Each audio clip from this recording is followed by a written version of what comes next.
আসসালামু আলাইকুম ভাই, একটা গল্প বলি। মাত্র কয়েকদিন আগে রাস্তা দিয়ে হাঁটতেছি, তখন দেখলাম একটা পুরুষ লোক ছোট্ট একটা শিশু বাচ্চা কোলে নিয়ে হাঁটতেছে, পিছনে তার স্ত্রী। কিছু দূর হাঁটার পরে ওই লোকটা বলল, এই শুনছো, তোমার বাচ্চাকে তুমি সামলাও, ওকে কোলে নিয়ে আমি হাঁটতে পারতেছি না।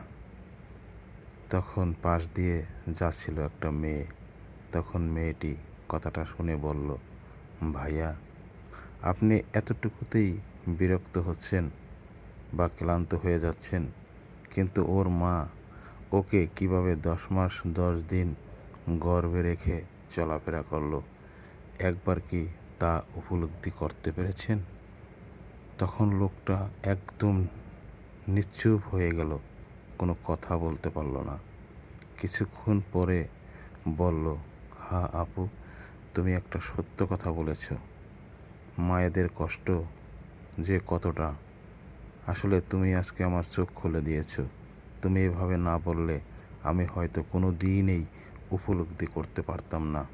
আসলে মায়েদের কষ্ট কেউ বোঝে না, আর মায়েরাও তাদের কষ্ট কখনোই প্রকাশ করে না। নির্ভীতে তারা সকল কষ্ট মেনে নেয় এবং সহ্য করে যায়। আল্লাহ হাফেজ।